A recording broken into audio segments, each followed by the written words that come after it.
A guy whose lists I look forward to every year. I think he's the best in the business. He covers prospects like nobody else. It's Kiley McDaniel, ESPN insider, prospect expert. Hey, Kiley, how's it going, buddy? Good. Thanks for having me. Yeah, always a pleasure, buddy. Like I said, I think that it's really useful getting to chat with you around this time of year because, we're heading into spring. And there's people that Blue Jays fans and baseball fans in general want to know about. They certainly get excited for. And when it comes to the trade market, I do think that it's a useful exercise for fans to kind of understand what they actually have at their disposal. Because, as you well know, everybody overrates their own. That is the position of a baseball fan is your prospects. And when you get to kind of properly slot them, I think it's a little bit easier to kind of judge the stuff. But before I get into the Blue Jays, I got to say, reading your list and seeing the Dodgers as the number one farm system in all of baseball by your estimation with 8 guys in the top 100 was a little jarring, unexpected, and painful as someone who wouldn't expect that the team that's spending the most to also be the deepest and best when it comes to the farm system. Yeah, they've when Steve Cohen bought the Mets, he sort of name-checked the Dodgers as I want to have the efficiency they have at being a big market team, essentially. And if you think back to when Andrew Friedman went over there from Tampa, Tampa was what they still are now, which is, the sort of best run team pound for pound in baseball. And now you see the Mets then brought in David Stearns, who was running Milwaukee, who I think is the other team that challenges Tampa for being the best, dollar for dollar, most efficiently run team in baseball. And now they're being run very efficiently. So that does seem to be a bit of a hack to be one of these mega budget teams and then go get the guy running the best, most efficiently run team. And then it's actually kind of worked. Like you would think those are two different things. Maybe you can't be good at both of them. But it looks like I say Friedman certainly is, and it looks like Stearns probably is too. So it also doesn't hurt your ranking when you have the number one prospect in all of baseball and that he signs with you. I think illegally, I will never believe that the Dodgers were on the up and up with the signing, but who cares? He's not going to be removed from the Dodgers, so it doesn't matter. But Roki Sasaki, I didn't realize that he would end up being like the number one prospect in all of baseball to people. Like I knew that this guy was going to be a coup and that it was a great player to be able to bring into your organization. Like, again, we're here in Toronto, so we spent a ton of time on this guy. But with the dip in velocity that he already experienced, a lot of people thinking like he's going to end up needing surgery, if not fairly soon. I also was under the understanding that, he's got the incredible fastball, but that there was a lot of work to be done when it came to the secondary pitches and the way that he got hit around a little bit last year. I guess... Yeah. Do you feel like this is kind of a consensus around baseball, or are you someone who has Sasaki at the top of a list comparatively to like some of the others? Like what gives you that added confidence that this guy is going to be like that, the number one prospect in all of baseball? Well, there's like 2 or 3 different things going on. I think all the stuff you said is like generally correct. I think any guy that is young and has thrown hard for a bunch of innings, there's always a risk that there's going to be surgery, especially when his velocity went down. So sometimes that's a leading indicator, although there hasn't been any indication that is like expected. The sort of belief around baseball is it's a little bit more of a mechanical issue and maybe like load maintenance and, that sort of thing, as opposed to, he's, there's something going on with his arm we got to fix. Okay. And the way that I described him in the scouting report is right after being the number 1 pick in the draft, Paul Skeens and current Sasaki are actually kind of similar in that they have the potential to be one of the best pitchers in baseball, one of the very few handful of guys in minor leagues that could turn into an ace in the big leagues and shows that potential. And then if you'll remember, Paul Skeens was the best pitching prospect to be drafted in at least 10, maybe 15 years, and then learned his best pitch in the minor leagues, the splinter, which he didn't have. And so Sasaki right now, if he goes back to what he was 2 years ago or in the WBC, he's the number 1 prospect in a long time, maybe the best pitching prospect we've seen in the minors for a long time. As currently constituted, he's actually pretty similar to what Paul Skeens was in the upper minors when he then learned this pitch and then took baseball by storm. And like I said, if all of these sort of adjustments are, we think if there's it sounds like the Dodgers are one of these teams, if we can get him straightened out a little bit in his delivery, maybe change a pitch grip on his slider, have him throw this a little bit harder, have him throw this pitch in this location as opposed to that location, because there are some different approaches in Japanese baseball in terms of how many times you throw each pitch and what location they go into and sequencing and things. There are some little things that you can make more efficient. It's possible he spends half the season in the minor leagues trying to fix all this stuff and gets whacked around. I think he's going to immediately be like a 3rd or 4th starter quality guy which if that's all he is still a top 20 prospect in baseball. Mm-hmm. And then there is the potential he could have 280 grade pitches as a starter, which basically doesn't exist. There's like one or two guys in baseball at any given time that might have that on a certain day. And then the other thing going on is that we're in a little bit of a down cycle in terms of prospects. For whatever reason, you could, come up with whatever explanation you want, that the very tippy tops of these lists usually has two or three guys that separate themselves. You remember a couple of years ago, it was, I believe, Adley Rutschman, Bobby Witt Jr., and Julio Rodriguez were 1, 2, and 3, and everybody was like, I think that's the right answer, but who knows? And it turns out they're all good, and maybe Adley Rutschman was the worst one of the three. And so it's like a little bit of a down cycle, I think, just through luck or bad luck or, whatever, mostly. And then Sasaki got dropped in on top of that and is a big league ready potential ace. I think those are the things that sort of lead to this, where what you said, generally speaking, if you threw him into that group, he would have been fourth in that group. Listen, I'm already devastated by the Blue Jays not getting this guy after kind of believing when they made this weird Miles Straw trade that they had it done. I was like, well, they're not trading for that money unless he's heading to Toronto, right? And then it's like, no, he's not. He's going to the place that he was all along. And he may have only had you on this top 3 list out of respect because of the effort that you put in with a presentation. But the way that I had basically started to console myself was, well, the Dodgers get everybody. Who cares? The Jays made a couple of signings quick shortly after that. I was like, yeah, I'm pretty excited about. But also this idea that people kind of were telling me, it's like, this guy's more of a project than you think. And the velo stuff. And then you come on here and, like I said, I respect your opinion on these things just about as much as anybody. And you tell me that, and like I'm like back to square one with sadness, like that.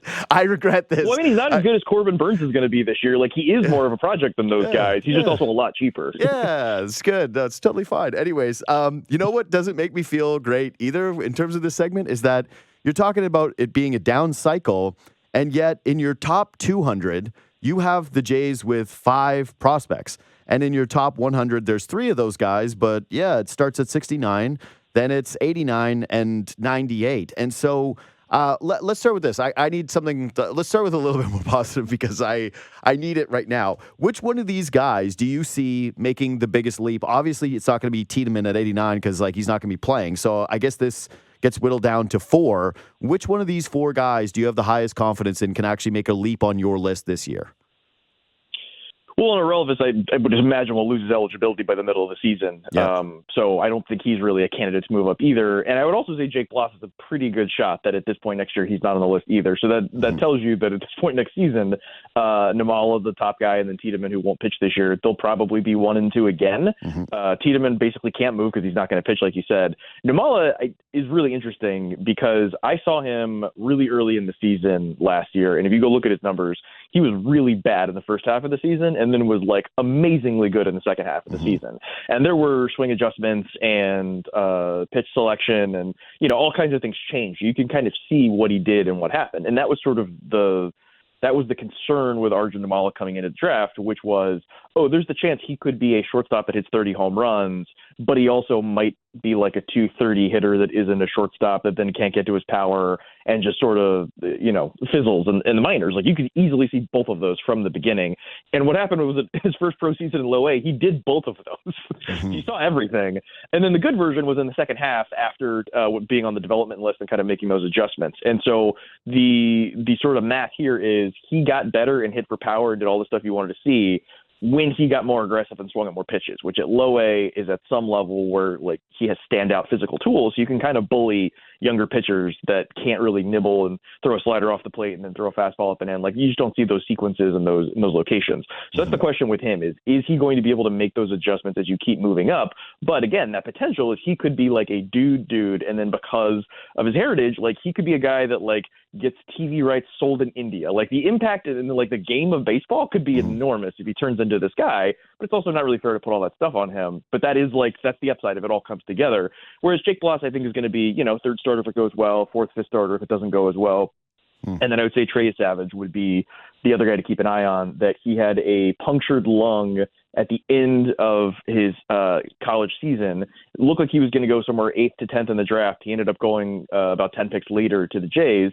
His velo was down, and his one outing after that, he didn't pitch in pro ball after that. I'm going to assume he gets back to what he was. That's another guy that could be a third, fourth starter and move quickly and be like a nice inventory to have, which maybe doesn't sound super exciting, a third, fourth starter, but those guys are making $15 million a year now. So if him and Jake Bloss are both of those at the end of the year, that's $30 million you get to save off next year's payroll. So like it lets you do other stuff at least to have those guys. And then I'm actually finishing something up today to go up tomorrow, which is my bold predictions prospect based for next year. And one of them will be that Alan Roden, I think, will be I'll call it like a semi-impact guy, a guy that'll put up one WAR this season as a sort of power and patience, really high on base, left field, right field, DH, first base, that kind of guy in the upper minors. I think he's the guy on the list that will sort of make a big league impact and jump into that Spencer Horwitz, Davis Schneider, that kind of guy that'll come in and do something. And I think the fans will watch and be like, oh, this is a real guy. I like having him around. Like, I think he'll be like kind of the surprise at the big league level. Well, I mean, he's got to be at this point because every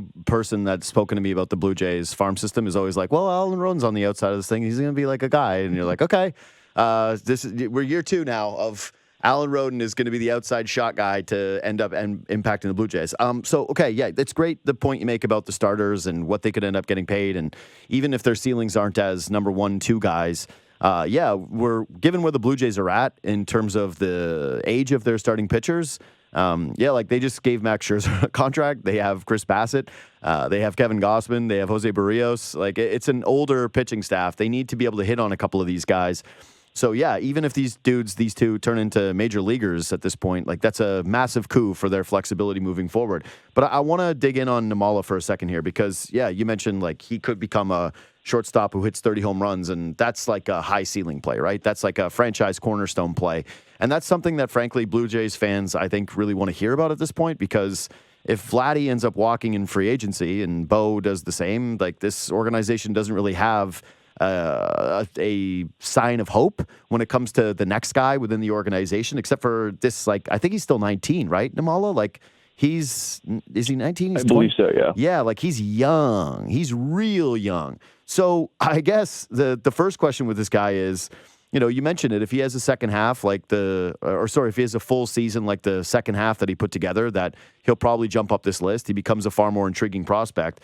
But when it comes to, like, how far away this guy is, how many seasons this is going to be before we see him, what are we looking at here? Like 2, 3? Like, is it more than that? Like, how significant does the development have to be for this player?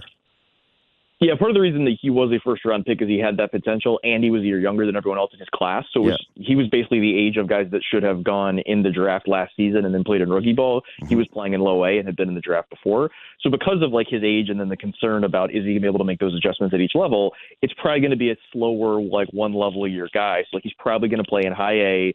You're going to kind of hold your breath and hope that everything goes the way you want it to.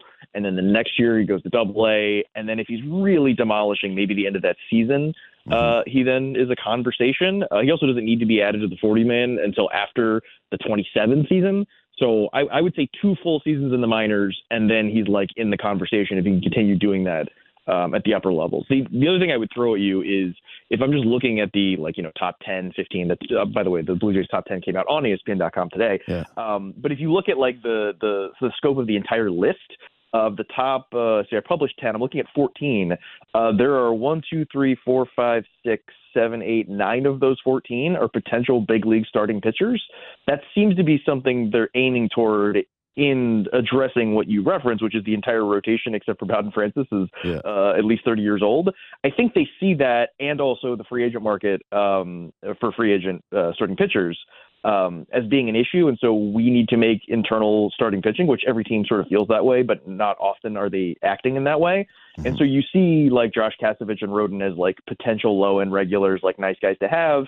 And you see Nimmala as, like, a high upside guy. And then pretty much everybody else is a starting pitcher that seems to be tracking like they're going to be able to turn over a lineup and do something. So I think that would be the strength of the system, is being able to like, you can very easily imagine a future 5, 3 years from now, that's all dudes from that list.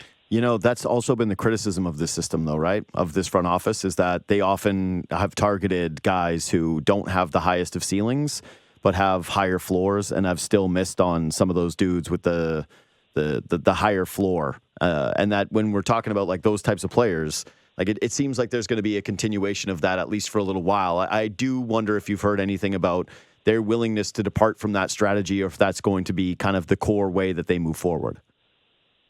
A lot of teams, I think Toronto's one of them, have an approach for their, like, first 2 picks and then a different approach for later. Mm-hmm. I think that Roden, Kasevich, that kind of guy, or like we saw Carl Steven, another sort of like lower upside, more established college player that you kind of know what you're getting. That's been the later approach. I think Trey Savage this year, he was that kind of guy, but I think he also was a value pick. And then the 2 years before that, you saw Barriera and Namala, who were some of the higher upside, riskier high school players. Mm-hmm. So I think there is an appetite for risk in the first round, maybe even like with one of the overpay high school players, which some of those 9 of 14 being starting pitchers. 2 of them were Johnny King and Landon Marudas, who were the overpay 7-figure high school pitchers after the first round. Mm-hmm. So I think there's some appetite with an overpay high school guy a little after the first 3 rounds. There's maybe a 50-50 coin flip. Do you take the upside guy or the safe guy, depending on what the value is in the first round? And then, yes, I do think after that, it then becomes guys that you think can be big leaguers, that can create some depth in the system, that can get you definite big leaguers. And then when you look at, again, talking about the Davis Schneider, Spencer Horwitz, or those kinds of guys, like those guys sometimes turn into a little better than, he'll be a backup. He'll be a guy that gets here. And sometimes Ernie Clements turn into Ernie Clements. And, that's kind of what they're supposed to be. Mm-hmm. So that's certainly a criticism. I would say the other thing is if they were picking good players, you wouldn't care what kind they were. Yeah, so of course. When there's like a couple of shortfalls here and there, you're like, well, I don't like the kind of guys they take because, that's what happens. And if you kill the draft 2 years in a row, you don't care what kind of guys they are because they're all good. Yeah, no, listen, completely agree. completely agree. But here's the issue, I guess, is you have the Jays ranked as the 24th system in all of baseball. And again, that's with a guy who's not going to be able to play this season in Tiedemann and 2 guys that are in that top 200 for you that you're expecting to graduate to the big leagues and who are not exactly the highest of upside guys. And so I'm curious, as someone who evaluates these guys and talks to these teams and talks to the players and the people that are behind the scenes, where do you see the biggest failure in this development system? Because they have a ton of resources and they have guys who have always prided themselves on making sure that there were waves and not just completely pulling everything out of the cupboards when it comes to your farm system. And so, I guess, where do you see it? Where has this thing gone wrong? Well, if you have the highest possible standard, if you compare them to, the Dodgers and the teams with all the money that are also very good at drafting, that are also trading away prospects at the deadline, but continuing to have it. The Yankees have done a good job of that as well. Or even, Cleveland, some teams like that are, good at the draft and perennially contenders. What they're doing is they find a pocket in the draft, which is typically, like for the Dodgers, it's been hitters that don't lift the ball that much, but maybe have some latent power, and then they teach them power and how to lift the ball. Mm-hmm. There's also been the guy that doesn't throw strikes that they teach him to throw strikes. With Cleveland and the Yankees, it's been the guy that has medium stuff in the 4th, 6th, 7th round that they then teach to throw harder, or they change the shape of his slider or whatever. And the problem with Toronto is they've been totally fine. Like they're an above average payroll that's been competitive most seasons, that has some stars, that drafts pretty well, like fine, like you wouldn't say it's bad, but they don't have that pocket, which I tend to refer to as a point of view, because the idea is if, like, say, for instance, with Seattle, they recently have been killing it with high school position players in the draft. They've taken, I think, 7 in the first 3 rounds in the last 3 or 4 years. All of them have ended up on the top 100 in the next year or 2 after they've been drafted. And then they've also had some college pitchers, a couple of them in the first round, like George Kirby and Logan Gilbert, but also some guys later, like Bryce Miller and Brian Wu, where they find another guy, Brody Hopkins, that was the headliner in the Randy Arozarena trade a year after they drafted him in the 6th round. So, like, that's a real amount of value getting created kind of out of nowhere. They had those 2 pockets where they are beating everybody over, like, a 6 or 7 dudes. Half of them turn into, like, real guys. To use some really distinct terminology. And so the really good teams, or teams that are really good in the draft, or teams that are, punching above their weight in payroll, it's because they have what I call a point of view, because they're good at a thing, and then they take all the resources they have, whether it's draft picks or slots in a trade or whatever, and they throw it all toward that thing. And I would say the problem with Toronto is they don't necessarily have that. And the good news is, like, 25 teams don't necessarily have that. There's a handful of teams that at any given time are on a heater doing a certain thing, and then sometimes they cool off after 2 or 3 years. A lot of times because some of these teams will tell me, we used to be able to get this guy in the 5th round, and then they take the same kind of guy the next year in the 2nd round because they're like, there's 4 teams looking for that guy now because they notice what we're doing, and now we've lost our edge. We got to find a new one. And, like, that is literally how teams are talking about it. Toronto has not had, at least under this regime, that edge where they are beating everybody at something or in a top 3 at something and then throwing all the resources at it. And I think taking Barriera and Namala back-to-back in the 1st round, I think the idea was, we're going to go for the high upside guy that everyone's a little scared to take in the first 10, 15 picks, but we're going to get him right after that, and we're going to turn that guy into a superstar. And that still could happen. Barrier's been coming back from elbow surgery. Namala might have turned the corner. Like, they still could be right, but they haven't been acting like they think they're right, or else they would have taken someone other than Trey Savage in this past draft. Or maybe that guy wasn't available, but they could have gotten him in the second or third round, and they didn't take that guy. So I think that's actually the downfall or the failure, is they have to execute at a really high level, and they've just been fine, normal, what most teams are. And in this division, with what they're trying to do, they have to be really good. And again, that's a really high, sort of unreasonable bar to hold them to, but that's the thing keeping them from being a perennial contender with a top 10 farm system. Like, that's the problem. And again, that's like hard as a fan to hear, that like you're not top 5 at everything, therefore you won't win the World Series. But that's kind of the reality where baseball is right now, is there's going to be teams that are more efficient than you with $100 million more in payroll. They're going to beat you almost every year. Yeah, well, I think what makes it especially difficult is a couple of things. One is, I think that there was an implicit promise with this front office that this was going to be an area of like real strength. Again, like famously when they came in, the criticism that they had of the previous front office was that they had depleted the farm system and left it in a state of disrepair. And frankly, like if you're looking at it right now, having a 19-year-old lottery ticket that needs 2 years of seasoning before we really know what he's going to be at the big league level, an injured guy, and some lower ceiling but possible, impact players at the major league level. It's like, that's not overly encouraging, especially when you contrast it to like the rest of what they've done and the other pieces they've added. Like, still, I think Alek Manoah is probably their only draft pick that's actually hit and performed like actually in an impactful way for this team. Like, everything else has been pretty, underwhelming to say the least. And then you contrast that to like right now you have the Red Sox at 4, you have the Rays at 5, you have the Yankees and the Orioles ahead of the Blue Jays. And so it's like, you might not have the resources of the New York Yankees, although you're kind of getting closer. But when your edge is supposed to be in this area and you're 5th in a division, I think that's really tough for you to be able to overcome from at least even like an optic standpoint. Yeah, and there's a thought of, do you pick a direction? Like, I've been told that this team is not going to tear it down and trade everybody and start over. Yeah. But I think some teams, like we've seen Seattle under Jerry DiPoto, they went for it, didn't get it, and then rebuilt for a couple of years, ended up with some, impact kind of young players. Julio Rodriguez, who they signed internationally, just happened to show up at the same time as all that was happening. And now they haven't been like perennial, going deep in the playoffs kind of players. You then go look at their team and you're like, all right, well, they got a core. If they get a little extra money and can supplement with an extra guy each year, like this is a young core that you can be excited about, whether you've seen the results or not. Toronto, I think, depending on what Bichette and Guerrero do this year and do they get extended, and, obviously they were the exciting core in baseball. There was a day where they were like, ooh, that's the group you want to get. If they just got Kevin Gausman on a free agent deal that's, already outperforming it, and they got 2 young stars in the lineup. They were the team a couple years ago, and since then, like you said, I just like flipped through all the draft picks, and it was like, that's just like a bunch of fine guys. Like, they did about average, and then they didn't supplement it, and then some of the guys they spent money on were not as good, and they traded a couple prospects. The international group didn't necessarily bowl you over with multiple guys that are even like necessarily big time trade pieces, if not big leaguers, and so that's kind of what happens when you get a big advantage, when they were like the team everyone was the envy of at one point, and then did sort of an average job with the resources they had, and then here they are on the other end of it. That's why everyone's sort of having this kind of conversation, is like, that's what happens when you just do okay. Again, in a division where just okay is not going to work. Like, even if the Yankees are just okay, like we've seen them miss the playoffs and not have a good farm system and have an old overpaid team, and then they got to go spend more money to fix the problem. Like, even they had a season or two where they were kind of average and like caused a real problem. And I would say, going back to Manoah, that's probably been the last guy where like somebody has really beat expectations and turned into a guy in the draft. And that was 2019. And obviously, like, he's not necessarily that guy anymore. Oh, he's certainly not necessarily that guy anymore. We haven't seen him since 2019. He's hurt again for the vast majority of the season. Like, I hope he bounces back. And, I probably am maybe even more optimistic than others, just given like the mental makeup of the guy. But yeah, it's tough to say, hey, you feel like real certainty that Alek Manoah is going to return and not walk everyone the way that he was when we last saw him, and actually still be an impactful guy. Like, yeah, they haven't had those hits. And you see this over and over with teams that, try to remain competitive. And it's like you don't hit on any of your drafts. You don't hit on any of your prospects. harder to make trades, harder to supplement your talent. And, I got two more for you. You've been really generous with the time, but you mentioned the Vladdy and Bo thing. And I am curious from someone who's like an evaluator like yourself.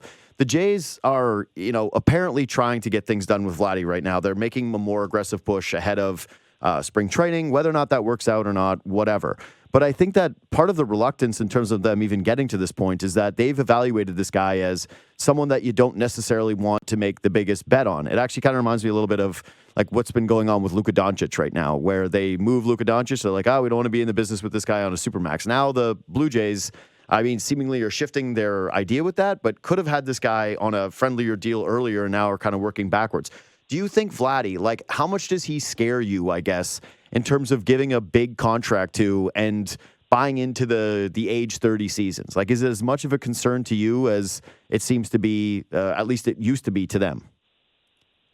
I was texting with some of our ESPN reporters after the Luka trade, trying to figure out what was the baseball equivalent of that. And we eventually landed on Miguel Cabrera getting traded after the 2007 to 2008 season when he was turning 25, coming off of 3 straight 5 to 6 win seasons. Yeah, as a guy that I think had similar concerns to Luka, where you're like, is this guy really going to be shortstop, third base? Like, this guy kind of seems like ineffectual at times, but then kind of aloof. There's like a little bit of Manny Ramirez to him, and then I think some of that was like kind of made up and people not really understanding him as a person. Mm-hmm. And then obviously those concerns became a real issue when he was. I'm looking at his stats now. 34. He went from a 5-win season to a sub-replacement level season. Like, the whole house of cards came down at that point, but he was also 34, which I think is normally how that works. And one of the interesting things I found in baseball the last, decade or so that I've been, learning and becoming a bigger part of the industry is that you would think that the athletic up the middle kind of players are the ones that age really well because they're, they do so many things well. And what in reality, what normally happens is that the Carl Crawford, Jacoby Ellsbury, that kind of guy, where the foot speed, bat speed, the physical tools are the reason they are good. It's like, Carl Crawford notoriously didn't have a very good batting eye. He was just really fast and had good bat speed and good eye-hand coordination. Both of those guys fell off a cliff right after they signed their giant free agent deals because they were relying on physical talent, not those soft skills. And when you see guys like Bartolo Colon, who don't throw hard, but they have, really good command, they can manipulate the ball, those guys play until they're 40 because those are the skills that actually age well. And so you look at Vlad, and if you just look at like the things he's good at, it's the innate bat-to-ball ability, it's the approach, it's the power, it's the ability to lift the ball. It's all these little things that, aren't athletically oriented because, these are things that aren't relevant in football or basketball. These are only baseball skills. So he actually has what a lot of scouts will refer to as old man skills. Like, he's just really good in the batter's box, but then looks like a kind of different guy when he's in the field. I think the guy might actually age better than you think he will because those sorts of things tend to go better than what you would traditionally think they're good athletes, because I think in other sports, those are the things that age well. We also have a recent comp that before the 2023 season, I believe it was, Rafael Devers, who had some of the same issues, was also a top international signee, got to the big leagues at a young age, was, I think, almost exactly the same age when he signed his deal. He signed for $313.5 million. And so you kind of know now that given inflation and, all that kind of stuff, and that Toronto kind of needs this, it's going to be more than that. But there was a 10-year deal at $313, which takes him through 2033, which I believe he'll be 36 at that point. Yeah. So that's kind of table stakes. If you don't want to offer that, then you should just trade him, because I don't think they're going to win a World Series this year. And he's not signing for less than that. And I would argue it's probably going to be closer to 400 than to 300. So that's kind of what the price is. Yep. And if you don't want to sign up with this guy for that amount of money, it's probably the same thing with the Dodgers, with the Red Sox when they traded Mookie. If you don't want to pay Mookie, you don't want to pay anybody that much money. And then after a couple of years, they realized, well, actually, we kind of have to pay somebody that much money. And it turns out Devers is the guy that's standing here, so we're going to give it to him. And maybe they were more enthusiastic than that. But Mookie was a much better investment at that age, given his skills, because there was both the athletic and the soft skills. And I think Devers and Vlad are a little bit different, but not quite as scary as they seem just because they don't look like Adonises. I don't think is a reason to be scared. If you think he doesn't have the mental makeup to work hard when he's 32, if somebody has that evidence, I'd be scared of that. I don't think there's any evidence that that's what the problem is. Again, this is somebody who has gone into recent off seasons and really tried to work on his body and really just does seem to love the game. And so, everything that I've heard, that's not really the major concern for me, but it is interesting hearing you say that because, that actually makes a lot of sense. And I'll tell you this. To be clear, I'd cut the check. 12 for 420 or whatever he wants, just give it to him. That's it. I think that if the deal was in the low 400s, that it would be getting done. The indication seems to be that, if you're him and you're thinking about your age And people evaluate it the way that you just said it, which is that, hey, you're not really terrified of buying into a guy with those soft skills. And he hits free agency at age 27, only a year older than Juan Soto, and it ends up being the Mets, and it ends up being the Red Sox, and it ends up being the Yankees, and maybe even, again, I've referenced that maybe Freddie Freeman's too old to be the first baseman. I was just going to say the last first baseman with a lot of soft skills, not a lot of athletic ability necessarily, hit the free agent market for his age 32 season. Signed with the Dodgers, had his 2 best seasons of his entire career at age 32 and 33. Like, these guys are better than you think they are, and even the market doesn't totally understand it. The Braves let him walk over, I think they offered 130 or 140, and then he got a deferred 162 with a higher tax rate. Like, he didn't get that much more money, but even the Dodgers were like, we're not looking for this guy. We're not going to spend a bunch of money, but like, that's a crazy deal. We got to take that. He almost paid for himself in 2 seasons. Yeah. I think he paid for himself with this last playoffs. Like, that's worth it. No, but if you just do the math of like the WAR of, if he puts up 16 WAR, he's worth 162 million. He almost did that in 2 years, and then also won a World Series. Yeah. You just convinced me. It's like, I almost don't even care what the check is at this point. Because I was like, maybe there's a number where you just let him walk to free agency. And I'm like, maybe not. Maybe don't do that at all. Last one for me. We've seen with Ohtani and Juan Soto, and we're starting to see that the very tippy top of this market is like a totally different animal. And then the low to middle part of it, you never really know what you're going to get. Like Jack Flaherty might get 120, he might get 40. Right. Like, who knows? But once you get above 200-300 million, those guys always get paid, and it's always higher than you think. Yeah. And so if I'm Vlad's camp and I'm like, these guys are just going to throw 400 at us, I'm like, the Mets might throw 500. Like, let's see what's out there. That's what I mean. Like, if you hear rumors that the Mets are already trying to move in for this guy in a trade, right? And like, I don't think that was ever really going to happen. But that, like, he loves Soto, and they view that as a 1-2 punch, and they're trying to maintain pace with the Dodgers, and that their identity of the team is that this guy spends huge money, and he's like reluctant to pay Pete Alonso right now. I don't know. Like, I just don't think it's like an unrealistic. You don't want to pay Pete Alonso. The thing you want instead is Vlad Jr. Like, that is exactly the opposite of the thing they're looking at. Yeah. And if they're like, hey, we can let that guy walk and then go trade like 3 pretty good prospects that might not actually play for us because, the Mets think they're going to be the kind of team like the Yankees are, where if you're just a good everyday player, you don't actually play for us.